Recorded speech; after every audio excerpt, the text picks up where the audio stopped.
सुरेश की बेटी मेघा है।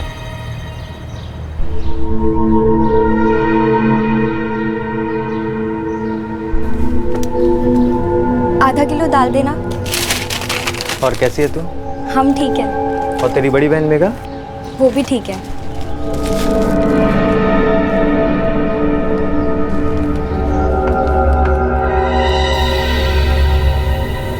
सुरेश, उस लड़के को तो मैंने नहीं पहचाना, लेकिन तेरी बेटी मेघा को पहचान लिया। मेघा और रोहिणी दोनों जवान हो रही हैं। इस उम्र में कदम बहकते देर नहीं लगती। ज़रा लगाम लगा सुरेश, कहीं ऐसा ना हो कि भाग जाएं।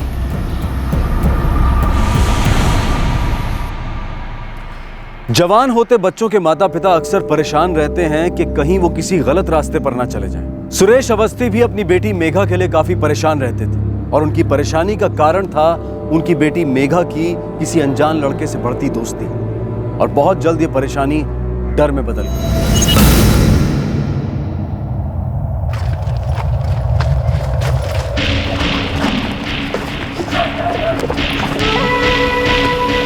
सुनते हो, मेघा घर पर नहीं है। घर पर नहीं है मतलब? कहाँ गई वो? पता नहीं, हम तो रसोई में खाना बना रहे थे और वो दूसरे कमरे में थी। मेघा, ओ मेघा, अरे जरा ये सब्जी तो पूरी छील देती। तो सुन रही है ना? अरे तू जवाब क्यों नहीं दी?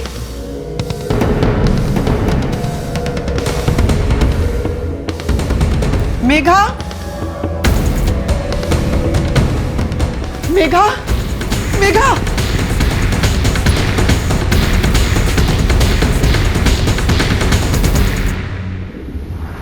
और रोहिणी, वो कहाँ है? वो तो अभी अभी स्कूल से आई है। बोल रोहिणी, कहाँ है मेघा? हमें कुछ नहीं पता बाबा, दीदी ने हमें कुछ नहीं बताया था। नहीं, वो उस लड़के सोमेश के साथ तो नहीं भाग गई?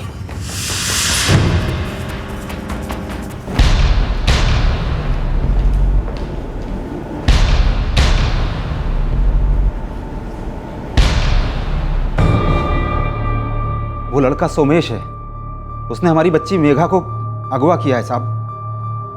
बच्ची है सिर्फ 17 साल की। सोमेश ने उसे अगवा किया है या अपनी मर्जी से उसके साथ भागी है? नहीं साहब, वो तो बच्ची है, उस कमीने ने उसको अगवा किया है। मेघा के पास मोबाइल है? जी। नंबर दीजिए। 6444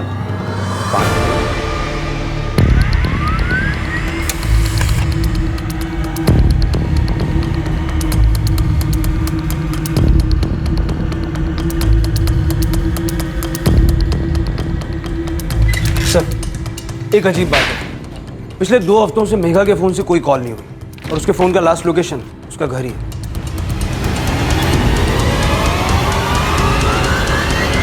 ये सुरेश जरूर हमसे कुछ छुपा रहा है। मेघा के फोन से पिछले 2 हफ्तों से कोई कॉल नहीं किया गया था और उसके फोन की लास्ट लोकेशन थी उसका घर। क्या मेघा के गुमशुदा होने के पीछे कुछ ऐसा छुपा था जो अभी तक सामने नहीं आया था? 2 हफ्ते पहले आखिर ऐसा भी क्या हुआ था?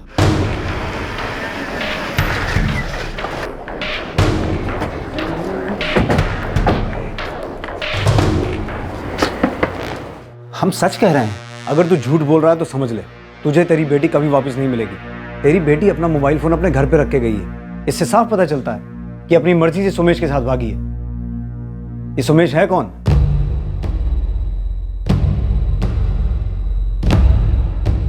दो बार उस लड़के के साथ तुझे देखा गया है घूमते हुए।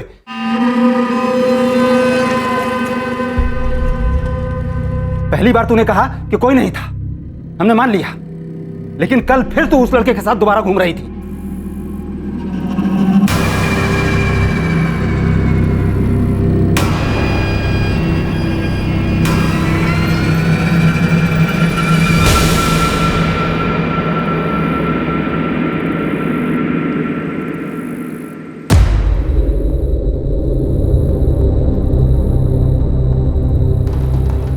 सुरेश, अपनी बिटिया को थोड़ा संभाल कर रखो।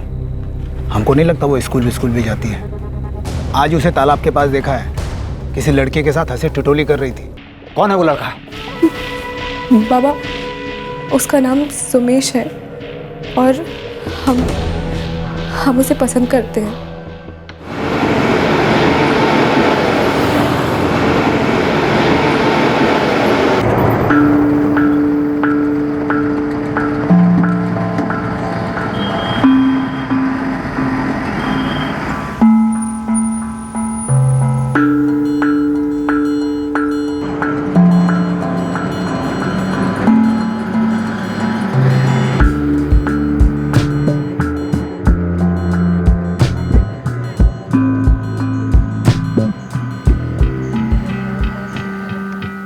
ध्यान कहाँ रहता है तेरा? है इन बच्चियों को लेकर अपने मायके जाती है पिरवा, वहां उस लड़के के साथ ये घूमती रहती है और तुझे कुछ पता ही नहीं। तुझे तो मालूम होगा ना, तू बता। नहीं बाबा, हमको कुछ नहीं मालूम, कसम से। बहुत हुआ, आज से तेरा घर से निकलना बिल्कुल बंद। ये फोन जो है ना तेरी माँ के पास रहेगा और इसका स्कूल भी जाना बंद। आज के बाद से तूने घर के बाहर कदम भी निकाला, इधर देख, तेरी टांगें तोड़ दूंगा। तुमने अपनी बेटी पर इतनी पाबंदियां लगाई थी, फिर भी वो उस लड़के के साथ भाग गई। उसने उस लड़के के साथ बात तो जरूर की होगी और उसके साथ यहां से भागने की प्लानिंग भी की होगी, वो भी अपनी माँ की कड़ी निगरानी के बीच। नहीं साहब, हमें कुछ नहीं पता। रोहिणी, तुम्हें कुछ पता है? भगवान की कसम साहब, हमको कुछ नहीं पता। तुम्हारा मोबाइल नंबर?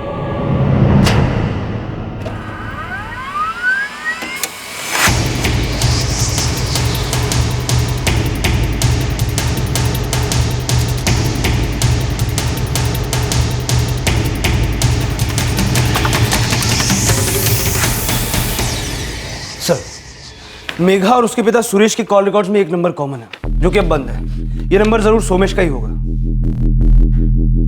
मतलब मेघा अपने पिता के फोन से सोमेश को फोन करती थी।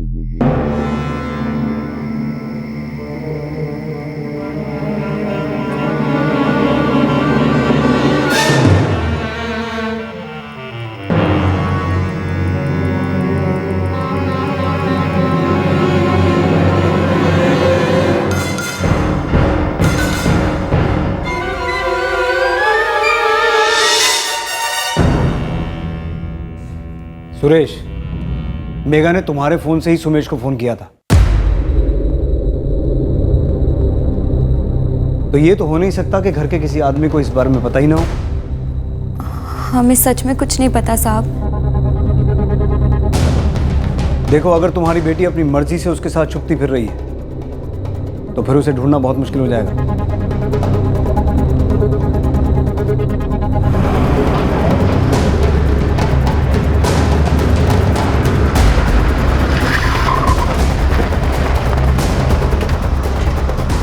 पता नहीं साहब, ये सोमेश का है और पिछले 3 दिन से उसका कोई अता पता भी नहीं साहब। रहता कहाँ वो? यह पासी के गांव में रहता है साहब, अकेला रहता है। उसके माँ बाप यहाँ नज़दीक में एक नारजियापुर गांव है, उसमें रहते हैं।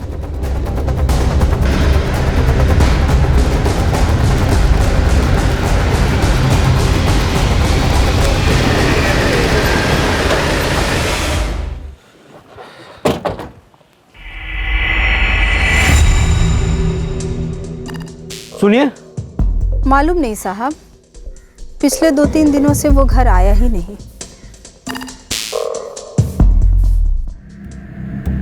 सुरेश, मैंने तभी कहा था तुमसे, लगाम कस लो। हमें उस पर पूरा भरोसा था। अपने बाप को धोखा दिया है उसने। और रोहिणी, अगर मुझे पता चला कि तुमने उसका भागने में साथ दिया तो छोड़ूंगा नहीं तुमको। हमको कुछ नहीं मालूम बाबा, हम सच कह रहे हैं।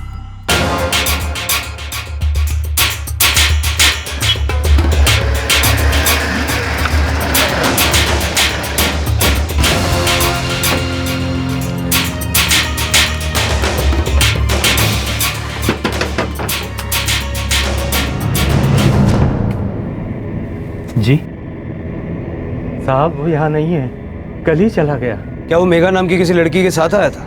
जी साहब। और इसी वजह से हमसे बहुत गालियाँ भी खा के गया साहब। पगला गया है, मत मारी गई है तेरी। कोई ऐसे लड़की को भगा के लाता है? देख, इसे जाकर इसके घर पहुंचा दे। नहीं माँ, हम मेघा से बहुत प्यार करते हैं और अब शादी भी करेंगे तो इसी से करेंगे। देख बेटा, इसका तो दिमाग खराब हो गया। तू अपने घर चली जा, तेरे माँ बाप परेशान हो रहे होगे। हम भी सुमेश से बहुत प्यार करते हैं और हम वापस नहीं जा सकते। हमारे माँ बाबा हमें जान से मार देंगे। ठीक है, जो तुम्हारे जी में आए वो करो, हम इस शादी को नहीं मानते। भगवान के लिए अभी यहाँ से चले जाओ, चले जाओ यहाँ से। साहब हमें कुछ सही नहीं लगा, इसलिए हमने उसे यहाँ से जाने के लिए कहा। हमने उसे बहुत समझाया कि उस लड़की को उसके माँ बाप के घर पहुँचा दे। अब वो कहाँ है हमें कुछ नहीं पता साहब। सर, सोमेश के माँ बाप के साथ बात हुई, वो लड़की मेघा अपनी मर्जी से ही उसके साथ भागी। अब तो मेघा को ढूंढना बहुत मुश्किल हो जाएगा, क्योंकि अपनी मर्जी से भागी, ऊपर से नाबालिग। एक काम करो, इन दोनों की फोटो सर्कुलेट करो, कहीं भी जा सकते हैं। शायद दिल्ली की तरफ गए हों। सब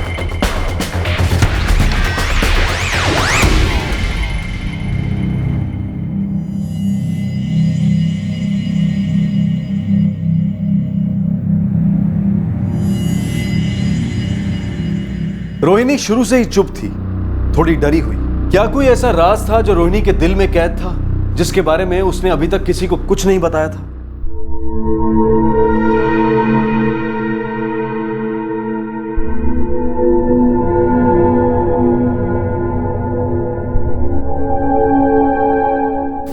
हम सोमेश से बहुत प्यार करते हैं। ये क्या बोल रही हो दीदी?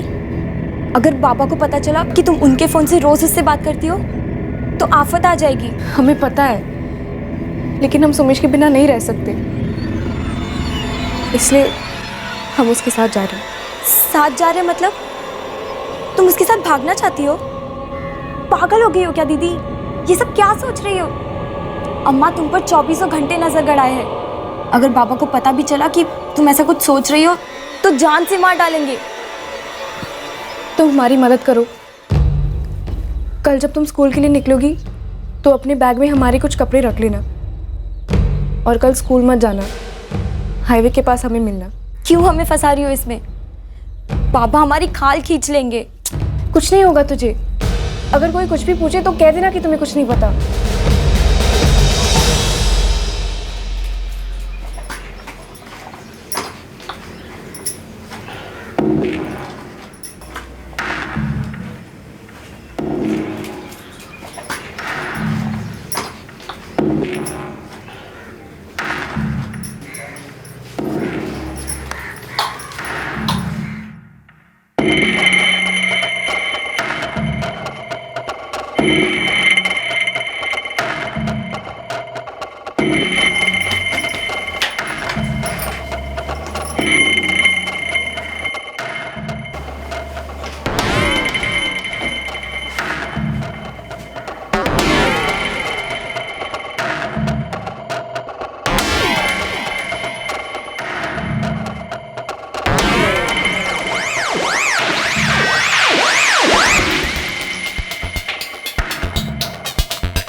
मेघा पूरी तैयारी के साथ सोमेश के साथ भागी थी।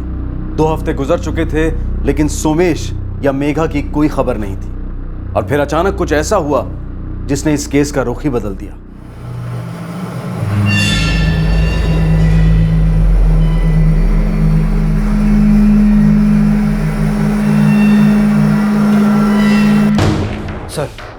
हर जगह मेघा और सोमेश के फोटो भिजवाए, लेकिन दोनों का कहीं भी कुछ भी पता नहीं चला। बहुत प्लानिंग के साथ भागे हैं दोनों, ताकि उन तक कोई ना पहुंच सके।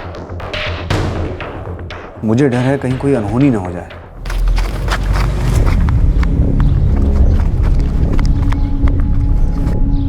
बाबा जल्दी घर चलिए। क्यों, क्या हुआ? आप चलिए तो सही। तू जरा देख यहाँ पर, मैं अभी आता हूँ।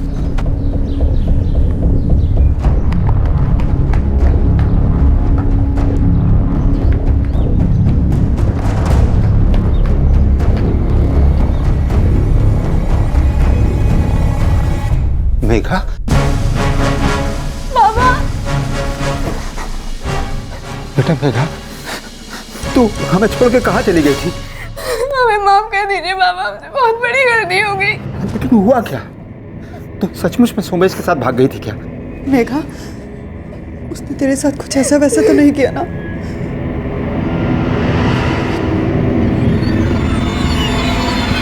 मुझे पहले से ही शक था रोहिणी कि तुम्हें इस बारे में सब पता है।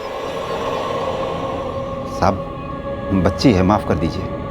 वो मेघा के बहकावे में आ गई थी। सब सोमेश का किया धरा ऐसा भी है। मेघा, बताओ हमें, क्या हुआ तुम्हारे साथ? सोमेश ने तुम्हारे साथ कोई जबरदस्ती की?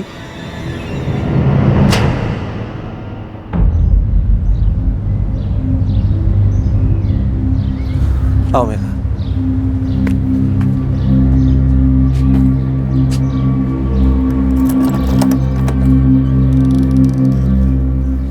आज से यही हमारी दुनिया है मेघा।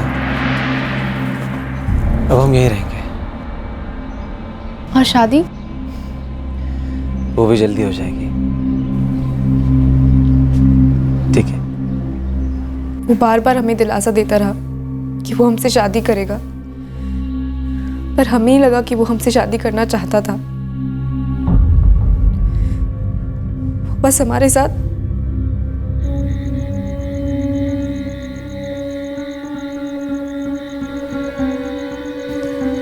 नहीं सोमेश, शादी से पहले ये सब नहीं।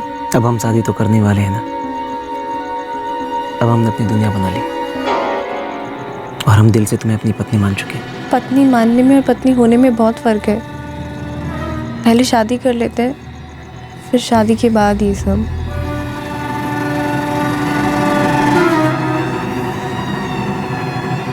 वो हर रात हमारे करीब आने की कोशिश करता था, लेकिन हमने एक बात भी नहीं सुनी। हम बार बार शादी के लिए कह रहे थे। एक दिन जब वो घर के बाहर काम ढूंढने के लिए गया था,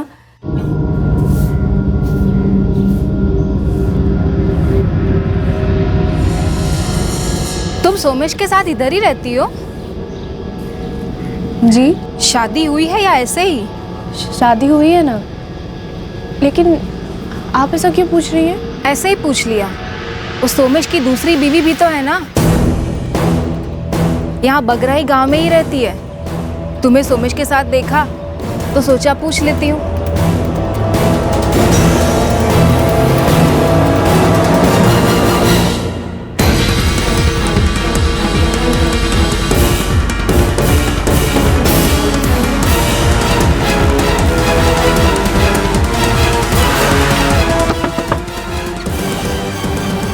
आप मंजू हैं? हाँ। आप सोमेश की पत्नी हैं? हाँ। लेकिन तुम कौन? तुम्हें भी शादी के नाम पे फुसला के यहाँ लाया ना? सुनो, हमें देखकर ज़्यादा दुखी होने की ज़रूरत नहीं है। हमारे अलावा उसकी एक और बीवी थी, कविता। कविता ने सोमेश को छोड़ दिया, उसके बाद हमसे शादी हो गई। सोमेश ने कभी भी कविता के बारे में हमें कुछ नहीं बताया और एक दिन हमें छोड़कर चला गया और अब तुम्हें फंसा रहा है। हमने उसके लिए अपने बाबा माँ को धोखा दिया, अपनी बहन को इस्तेमाल किया और सोमेश सिर्फ हमारे साथ खेलता रहा और फिर बिना बताए हम उसे छोड़ के चले आए। मेघा, सोमेश ने तुम्हारे साथ कुछ भी गलत किया?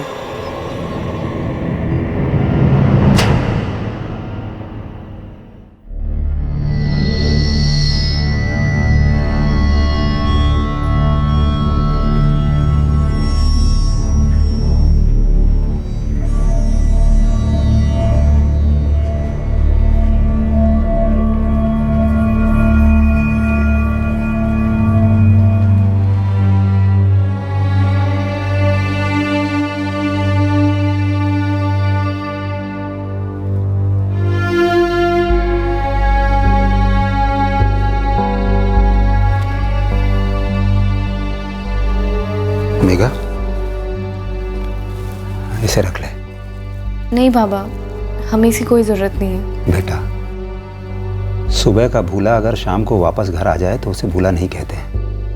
गलती तो सब करते हैं, पर अपनी गलती का एहसास कर लेना बहुत बड़ी बात होती है। तुझे अपनी गलती का एहसास हो गया है, आगे से ऐसी गलती नहीं होगी। ले, इसे रख ले।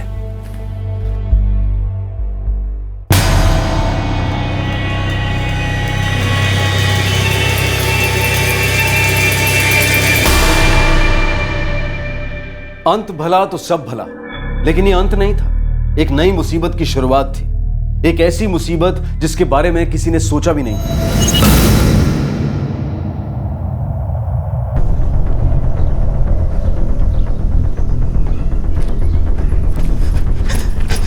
ये लो बेटा, क्या हुआ तुझे? मेघा और रोहिणी दोनों घर नहीं लौटी। रोहिणी की सहेली ने बताया आज वो स्कूल भी नहीं गई थी। क्या मेघा और रोहिणी दोनों गायब हैं? जी साहब, हम स्कूल भी पता करके आए। मेघा जब से वापस आई थी तो दोबारा से स्कूल जाना शुरू कर दिया। हमने उसका फ़ोन भी वापस कर दिया था, लेकिन अब फ़ोन बंद है। मेघा के साथ रोहिणी भी गायब है। दोनों का कोई पता ही नहीं चल रहा है साहब।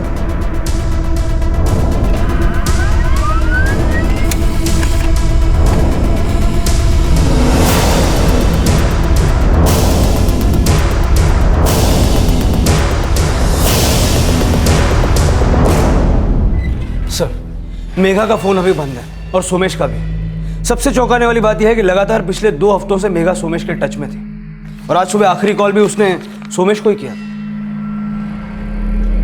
ये माजरा क्या है? मेघा खुद सोमेश को छोड़कर वापस आती है और दोबारा उसी के साथ भाग जाती, और इस बार रोहिणी को भी साथ ले जाती।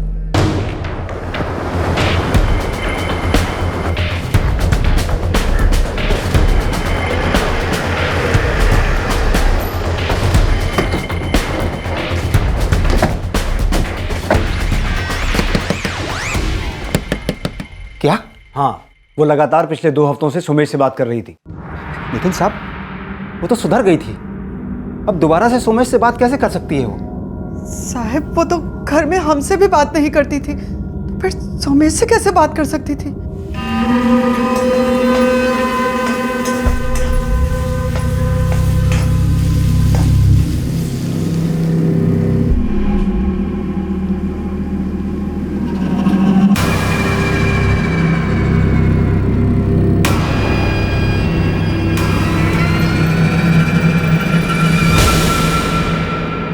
ऐसा नहीं हो सकता साहब। वो उस मक्कार आदमी के साथ दोबारा क्यों भागेगी? और फिर वो रोहिणी को अपने साथ क्यों ले जाएगी? सोमेश और मेघा दोनों के फोन की लोकेशन पता नहीं चल पा रही है। दोनों के फोन बंद हैं, और आज सुबह मेघा ने जिसे आखिरी कॉल किया था वो सोमेश ही था। साहब, मेरा दिल बुरी तरह घबरा रहा है।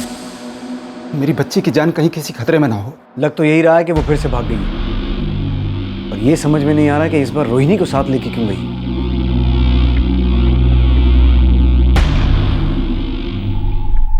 भगवान जाने हमारे प्यार में क्या कमी रह गई थी। एक शादीशुदा आदमी के साथ भागने का क्या मतलब है? और फिर जाना ही था तो आई क्यों थी? पता नहीं क्यों नाक कटाने पर तुली हैं दोनों लड़कियां हमारी।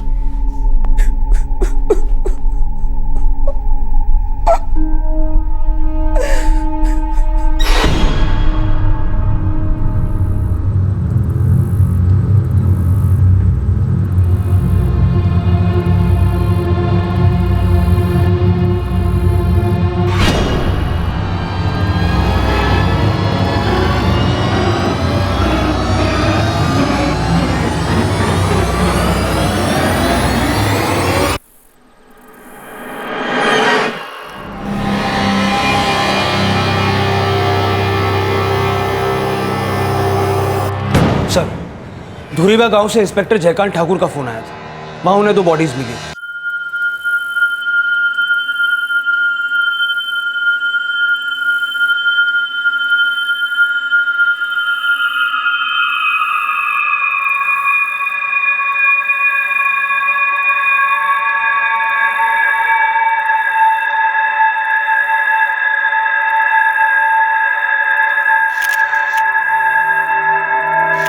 वो डेड बॉडीज 2 जवान लड़कियों की है। बहुत बुरी तरह से मारा गया है।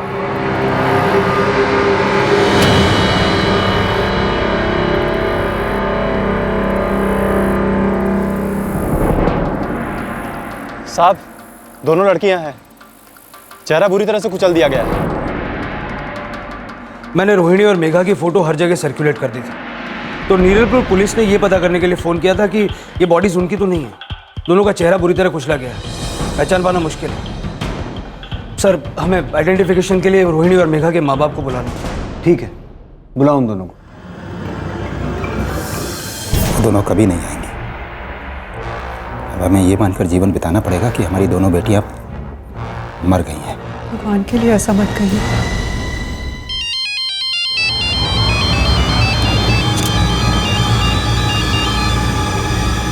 हेलो,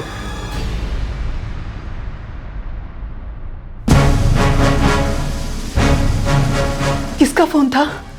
पुलिस को 2 जवान लड़कियों की लाश मिली है। हमें शिनाख्त करने के लिए बुलाया है।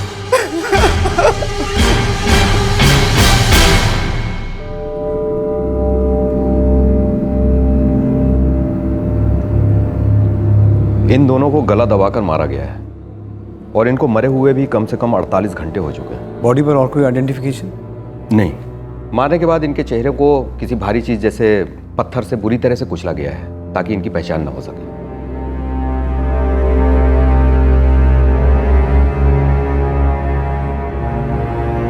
सर, इनकी हाइट बॉडी तो रोहिणी और मेघा से मिलती जुलती है।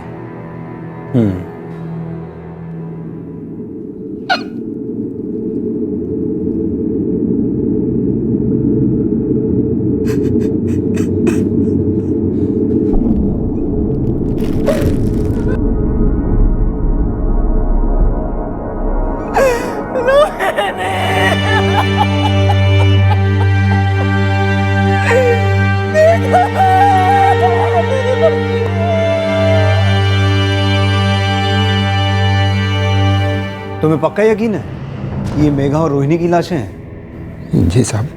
कुछ है जो इस बात की पुष्टि कर सके? साहब, हम अपनी बच्चियों को पहचान सकते हैं। हाँ साहब, ये हमारी रोहिणी और मेघा ही है। हाँ सर, ये लाशें रोहिणी और मेघा की लग रही हैं। इस केस में सब कुछ बहुत अजीब है। पहले मेघा सुमेश के साथ भागी जिसमें रोहिणी ने उसकी मदद की, और फिर मेघा खुद ये जानने के बाद वापस आ गई कि सुमेश की तो पहले से 2 शादियां हो चुकी हैं। बाबा! लेकिन वो दोबारा सुमेश के साथ भागी और इस बार रोहिणी को भी अपने साथ ले गई, और अब इन दोनों की लाशें। सोलंकी, हमारे पास एक ही सस्पेक्ट है, सुमेश। और सुमेश भी ऐसा क्यों करे? यह माना जा रहा था कि इन दोनों हत्याओं के पीछे सुमेश का ही हाथ है, लेकिन सवाल यह था कि आखिर सुमेश ऐसा क्यों करेगा? वो मारने के बाद दोनों लड़कियों के चेहरे को इतनी बुरी तरह से क्यों बिगाड़ देगा? क्या कुछ और भी था इस केस में जो अभी तक सामने नहीं आ पाया था?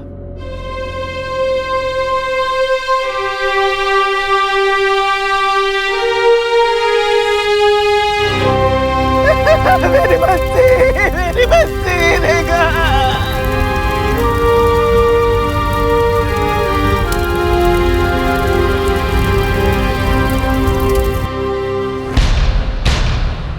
साहब, हम सच कह रहे हैं, हमें कुछ भी नहीं मालूम। उस बार सोमेश जो मेघा को लेके आया था, उसके बाद ना तो कभी उसने अपनी शक्ल दिखाई, ना तो कभी फोन किया। साहब, हमें शक है कि ये हत्याएं तुम्हारे बेटे ने की हैं। अब तुम लोगों के फोन टैप किए जाएंगे, और अगर हमें पता चला कि तुमने हमसे झूठ बोला है तो तुम लोगों के लिए बहुत बड़ी मुसीबत खड़ी हो जाएगी।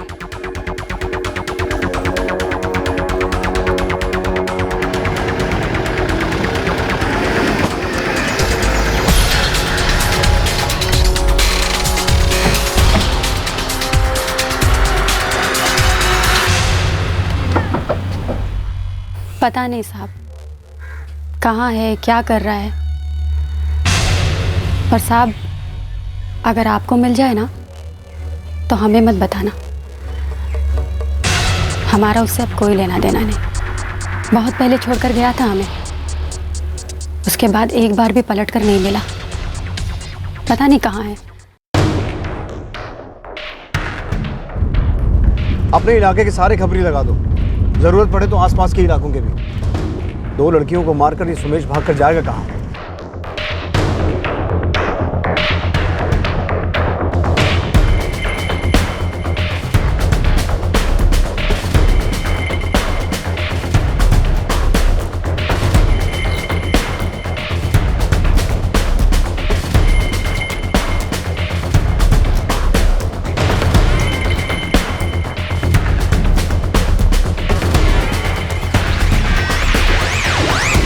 सर, इस सोमेश की कोई भी इंफॉर्मेशन नहीं मिल रही है।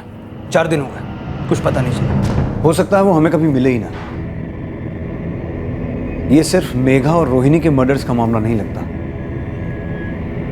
ट्रिपल मर्डर भी हो सकता है। लेकिन ऐसा कौन कर सकता है सर? वही जिसे मेघा, रोहिणी और सोमेश पर सबसे ज्यादा गुस्सा था।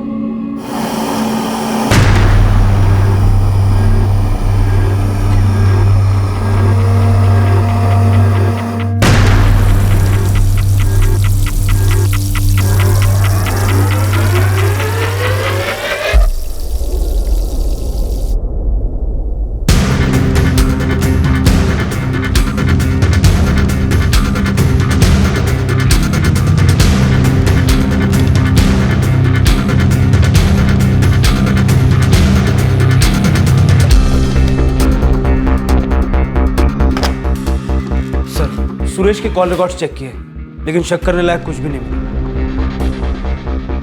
हो सकता है उसने इतनी चालाकी से किया हो कि किसी को कुछ पता ही ना चले।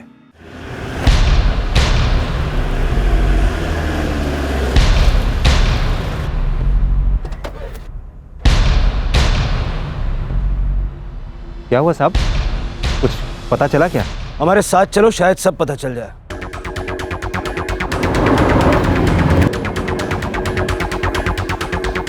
ये पुलिस इसे क्यों पकड़ के ले गई? इसने मारा क्या अपनी बेटियों को? नहीं विजय भैया, और होगा भी तो हमको नहीं मालूम। ये कैसी बातें कर रहे हैं साहब? आप ऐसा सोच भी कैसे सकते हैं कि हम अपनी बच्चियों को खुद मार देंगे? तुमने अपनी बेटियों को खुद ही खोज लिया था। गुस्सा तो तुम्हारे अंदर था ही, क्योंकि तुम्हारी बेटियों ने तुम्हें 1 बार नहीं 2 बार धोखा दिया था। इसलिए इसी गुस्से और नफरत में तुमने अपनी बेटियों को मार के फेंक दिया, और कोई उनकी लाशों को पहचान ना पाए इस तरह से उनका चेहरा कुचल दिया। और जब हमें लाशें मिली तो तुमने उन्हें पहचान भी लिया। सुरेश, अब इतना बता दो, सोमेश को मार के कहां फेंका है? साहब, हमने ऐसा कुछ नहीं किया है। एक तुम ही ऐसे आदमी हो जिसके पास ये हत्याएं करने की वजह है। आज तो मेरे पास तुम्हारे खिलाफ कोई सबूत है नहीं, लेकिन जिस दिन सबूत मिल गया ना, उस दिन तुम्हें मेरे हाथों से कोई नहीं बचा पाएगा। एक तो पहले से ही गांव वाले हम पर थूक रहे हैं कि हम अपनी बेटियों को संभाल नहीं पाए, और अब पुलिस वाले भी हम पर शक कर रहे हैं कि हमने खुद अपनी बच्ची की जान ली, और उस सोमेश की। सोमेश का कहीं कोई पता नहीं था, और अब इस बात की भी आशंका जताई जा रही थी कि शायद ये ऑनर किलिंग का मामला हो और मेघा और रोहिणी के घर वालों ने ही उनकी हत्या की हो। पुलिस अपनी इन्वेस्टिगेशन में लग गई, लेकिन इस इन्वेस्टिगेशन से कहीं दूर इस केस के बारे में एक चौंकाने वाली बात सामने आई।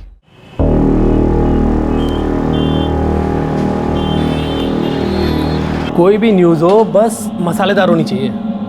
कम से कम दिन में 4 बार उछालने के काम तो आए। अब मसालेदार है या नहीं ये तो मैं नहीं बता सकता, लेकिन तकरीबन 1 हफ्ते पहले यहाँ 2 बहनों का मर्डर हुआ है। दोनों बहनें घर से भागी हुई थी।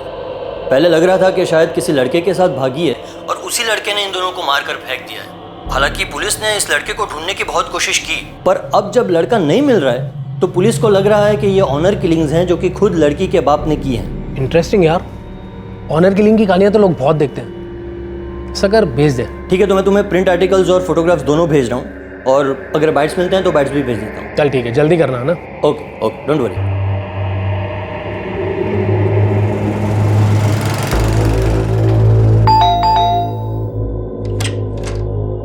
तू रेडी नहीं हुआ अभी तक? तो तेरा फोन भी स्विच ऑफ आ रहा है। बस 2 मिनट यार, बस ये पेपर से लूँ कुछ। 2 मिनट हो गया।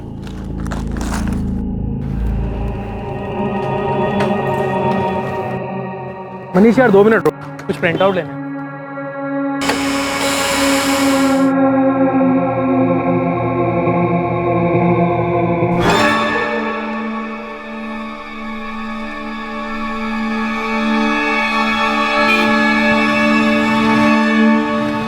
कोई न्यूज़ न्यूज़ आर्टिकल है क्या? 2 बहनें हैं, मर्डर हुआ है।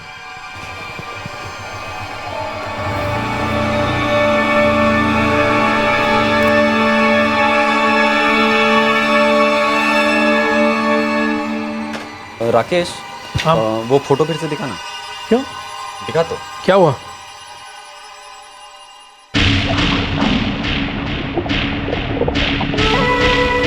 एक काम कर, इसको भी न्यूज़ में मत डाल। लेकिन क्यों? मुझे लगता है इस केस में मैं तुझे और कुछ लीड्स दे सकता हूँ। कैसी लीड्स? कल सुबह तक रुक, मैं तुझे कुछ फुटेज ला कर देता हूँ। बहुत ही सनसनी केस है। चल।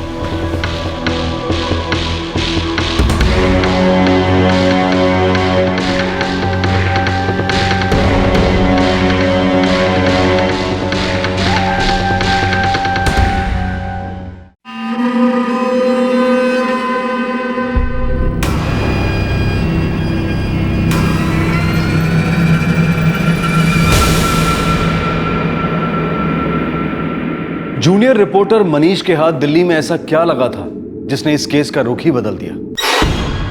मनीष को जो मिला है उसे देखकर सबके होश उड़ जाएंगे, पुलिस के भी। ऐसा क्या मिल गया मनीष को? मनीष उस दिन यहीं पास वाले मोहल्ले में गया था।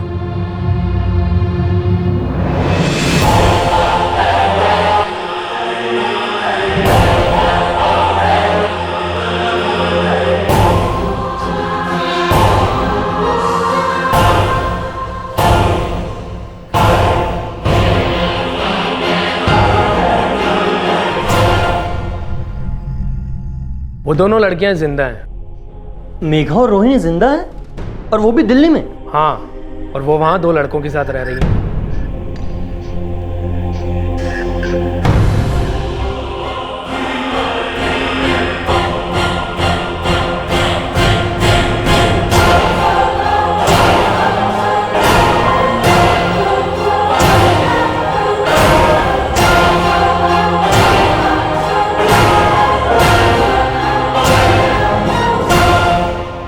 आधा किलो दाल देना। और कैसी है तू? हम ठीक है। और तेरी बड़ी बहन मेघा? वो भी ठीक है।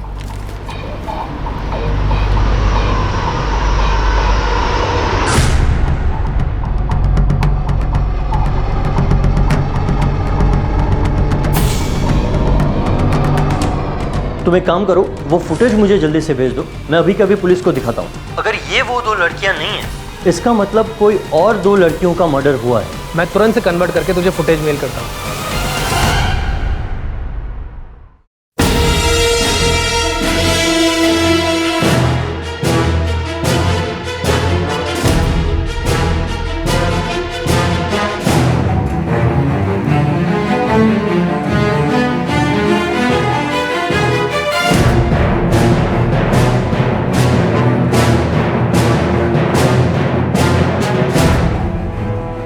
फिर वो 2 डेड बॉडीज किन लड़कियों की?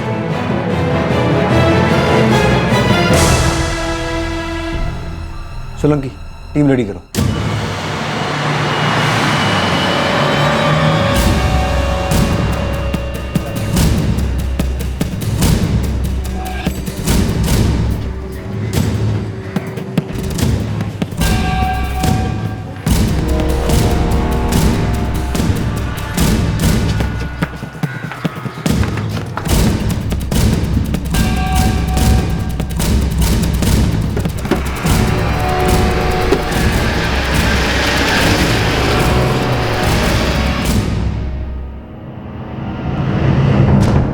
साहब, हमारी बेटियां कहाँ हैं? हमारी पूछताछ के बाद उनसे मिल सकते हो। लेकिन साहब,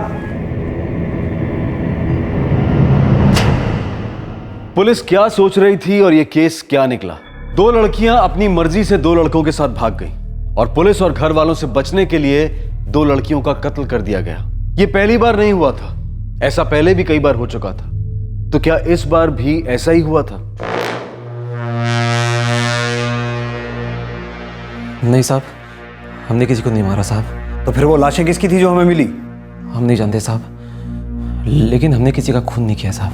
हम तो बस यहाँ से भाग के दिल्ली गए थे और इतने दिन से वहीं रह रहे थे साहब। और तुम कौन हो? जी हम तो रोहिणी के दोस्त हैं, गांव में ही किराने की दुकान में नौकरी करते थे साहब। हम तो इन लोगों के साथ इसलिए गए थे कहीं सुमेश इन दोनों को कुछ नुकसान ना पहुंचा दे। ये सब क्या है मेघा? तुम तो वापस आ गई थी ना? आ गए थे और बहुत खुश भी थे। फिर बाबा ने हमें हमारा फोन दे दिया वापस। ले, इसे रख ले। उन दिनों सुमेश हमें लगातार फोन करता था। हमें माफ़ कर दो कि हमने तुम्हें अपनी शादी के बारे में नहीं बताया, लेकिन मेघा हमारी शादी हमारी मर्जी के खिलाफ हुई थी। हमारे माँ बाबूजी ने ज़बरदस्ती हमारी शादी कराई थी। ठीक है, मान लेते कि पहली शादी जबरदस्ती से हुई, लेकिन दूसरी? मेघा वो हमारी गलती थी। ये तो तुम हमारे लिए भी कहोगे ना?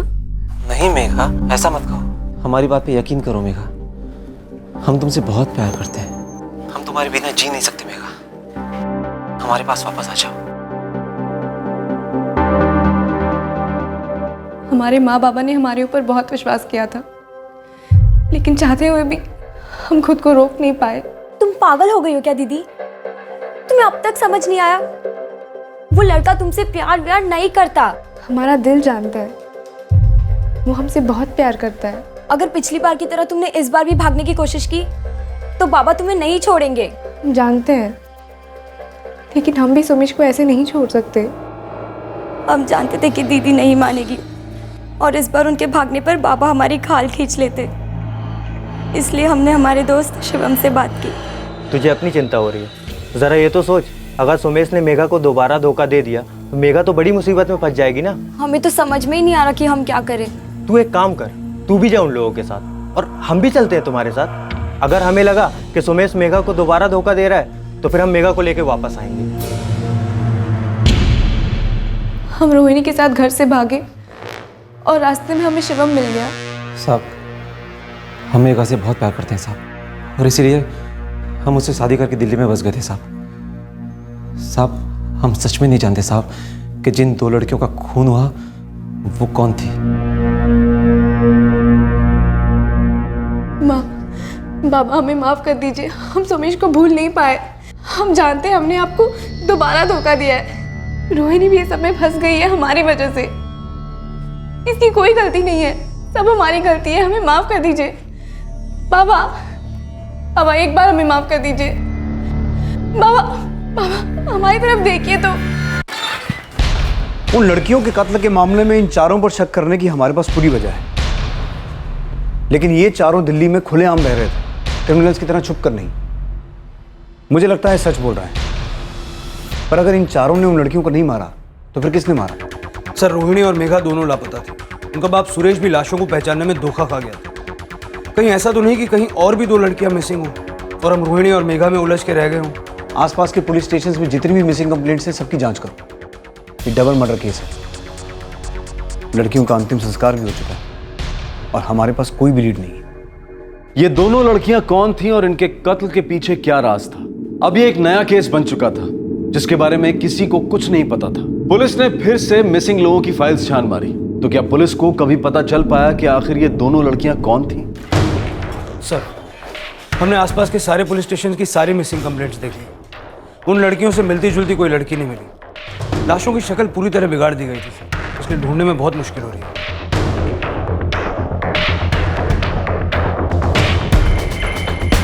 जिसने भी उन्हें मारा वो नहीं चाहता था कि किसी तरह से उनकी शिनाख्त हो।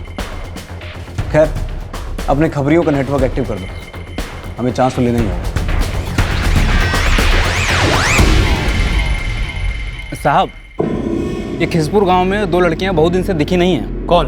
एक आरती है 20 साल की और दूसरी उसकी छोटी बहन है पूजा 18 साल की। उन दोनों की माँ का नाम राधा है और पिता का नाम है रविंदर द्विवेदी। जरा जोर लगाइए साहब, यहाँ मामला कुछ गड़बड़ है।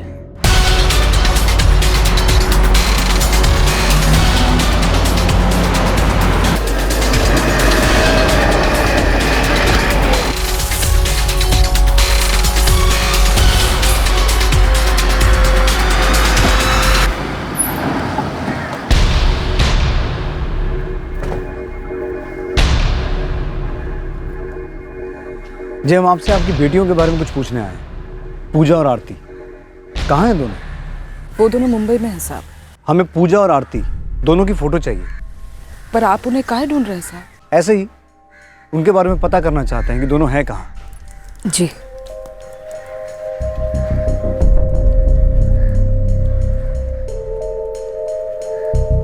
सर, माँ काफी परेशान नजर आ रही थी।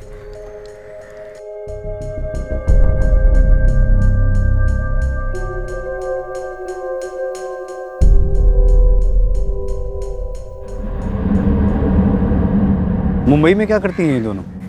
इन दोनों ने शादी कर ली साहब। और इनके पति वो क्या करते हैं?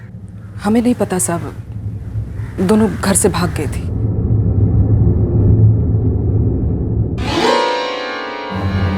क्या कर रहा रे?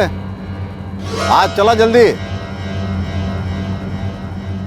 साहब वो रहा उन दोनों लड़कियों का बाप। वो दोनों छोटी जाति के लड़कों के साथ भागी थी साहब, लेकिन सच तो ये है कि 2 हफ्ते पहले वापस भी आ गई थी।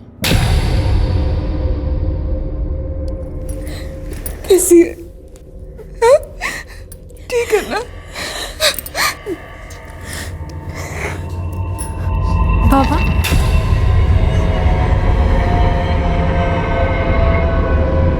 माँ का दिल तो माँ जैसा ही होता है साहब, लेकिन बाप का गुस्सा ठंडा नहीं हुआ। वो दोनों वापस क्यों आई ये कोई नहीं जानता साहब। किन 2 लड़कों के साथ भागी थी वो? रितेश और उसका चचेरा भाई मयूर। मैं आपके लिए उनका पता ढूंढ दूंगा। सिर्फ उनका पता नहीं, मुझे वो दोनों भी चाहिए।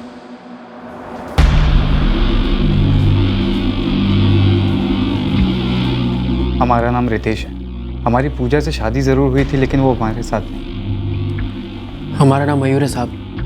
हमारी भी आरती से शादी हुई थी, लेकिन वो हमारे साथ नहीं है। हमें पिछले 2 हफ्तों से उन दोनों के बारे में कोई खबर नहीं साहब। उनका कोई फ़ोन नहीं आया, तो हमारी भी हिम्मत नहीं हुई कि उनके घर जाके देखें। हम लोग काफ़ी डरे हुए थे साहब। अगर उन दोनों ने तुम्हारे साथ भाग के शादी कर ही ली थी, तो फिर वो वापस क्यों आई?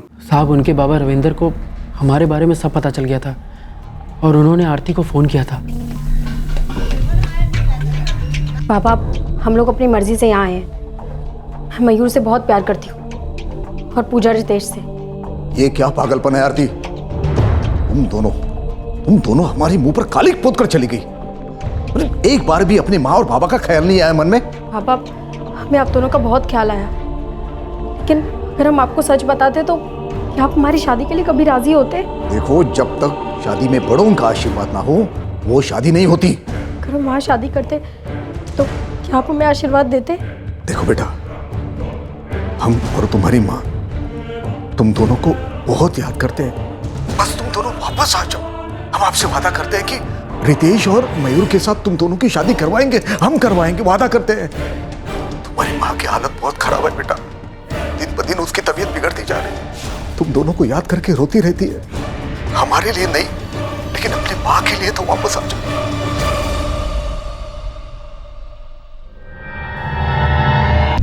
अरे, क्या हुआ तुम दोनों को? आज बाबा का फोन आया था, हमारी शादी के लिए मान गए। ये उनकी कोई चाल भी तो हो सकती है। ऐसा नहीं लगता, कि से बात करके लगा कि माँ और बाबा हम लोगों को बहुत याद करते हैं। और बाबा ये भी बता रहे थे कि माँ बहुत बीमार है, हमें जाना होगा।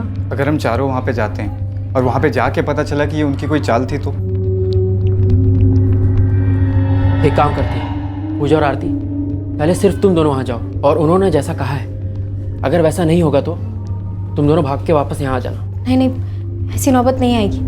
देखना, पापा खुशी खुशी तुम लोगों को बुलाएंगे और हम लोगों की शादी फिर से करवाएंगे। लेकिन फिर भी अगर वहाँ जाके कोई भी गड़बड़ होती है तो हमें एक बार कॉल कर देना।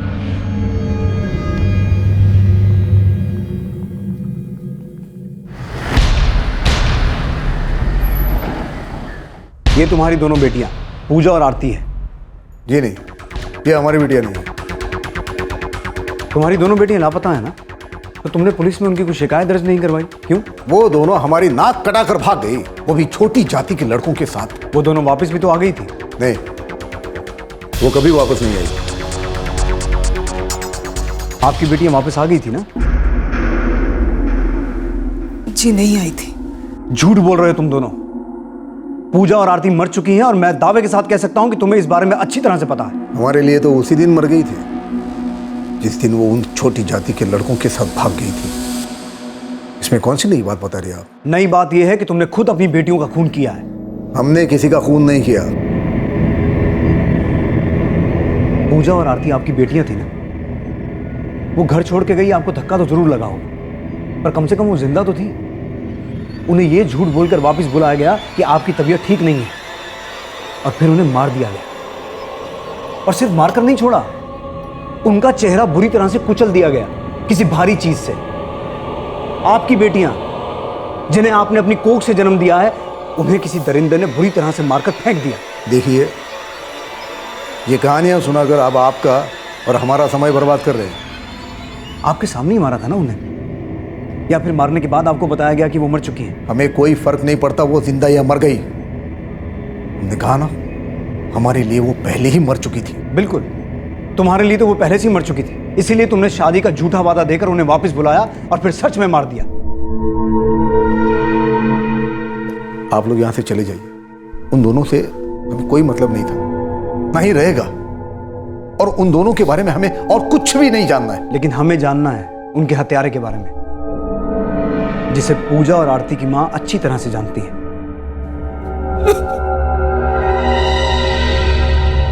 बाबा, हम उनसे प्यार करते हैं। चुप! कैसा प्यार? कैसा प्यार? ऐसे प्यार को हम नहीं मानते। ये छोटी जात वाले हैं जिनके हमारे सामने खड़े होने की औकात नहीं। तुम दोनों उन्हें हमारा दामाद बनाकर हमारे सर पर बिठाना चाहती हो। लेकिन बाबा, हमने मयूर और रितेश से शादी की है, हम उनकी पत्नियां हैं। आप हमें जबरदस्ती बुला तो सकते हैं, लेकिन हमें वापस जाने से नहीं रोक सकते। हम लोग वापस जा रहे हैं, चल।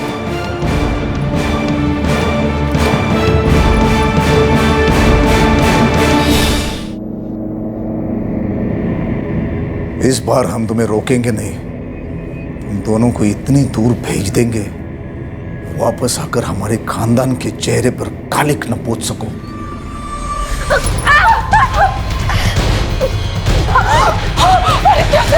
ये दोनों हमारे माथे का कलंक है।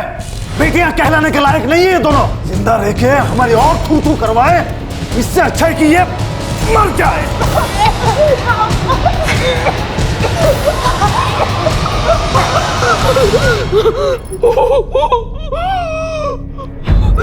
चलो, इनकी लाशों को ठिकाने लगा देते हैं। उठाओ।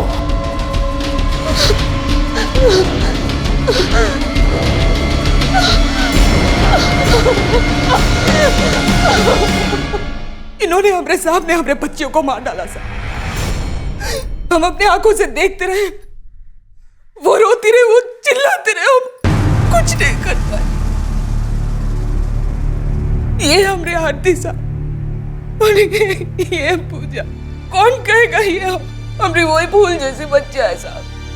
इसने इन दोनों को मारने के बाद इनका चेहरा तक कुचल दिया साहब। अपनी झूठी शान के खातिर हमने को कुचल के रख दिया इसने। क्या खूनी है साहब, ये खूनी है। मार डालो इसको, मार डालो। उनके साथ उन सबको मार डालो जो अपनी झूठी शान और झूठे इज्जत के खातिर मासूमों का खून बहाते हैं। मार डालो साहब, मार डालो। हमें भूल से बच्चों की गलती क्या थी साहब? प्यार किया था ना। अगर प्यार करना गलती है, अगर प्यार करना गुनाह है, तो इन जैसे लोग जो नफरत फैलाते हैं, उनका क्या? उनका क्या?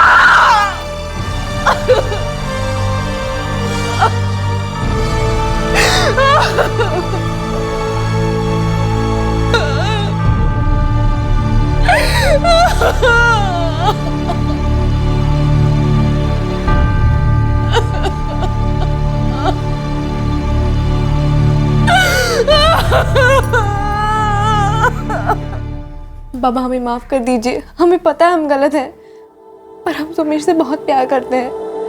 हम चाहते हैं कि उसके खिलाफ ये केस हम वापस ले लें। हम अपनी मर्जी से भागे थे। और बाबा, शिवम सिर्फ हमारा दोस्त है, हमारे बीच इससे ज्यादा और कुछ भी नहीं है। और वो हमारे साथ गया भी इसलिए था ताकि मेघा दीदी और हमारा ख्याल रख सके। मान जाइए ना बाबा।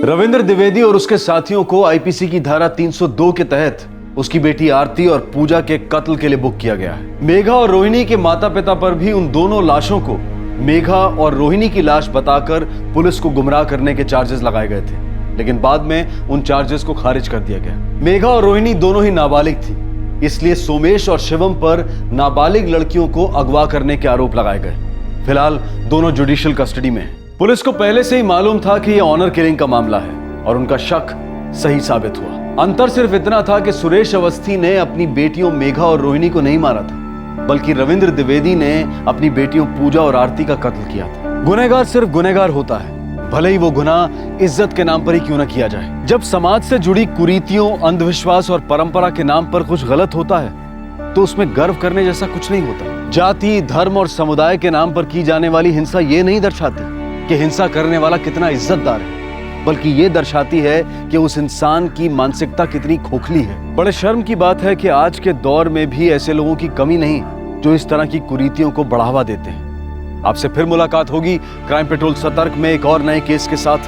तब तक अपना ख्याल रखें, सुरक्षित रहें और याद रखें, सही वक्त, सही कदम, सतर्क रहें। जय हिंद। इस तरह के और भी एपिसोड देखने के लिए हमारे चैनल को सब्सक्राइब करें और बेल आइकन दबाना ना भूलें।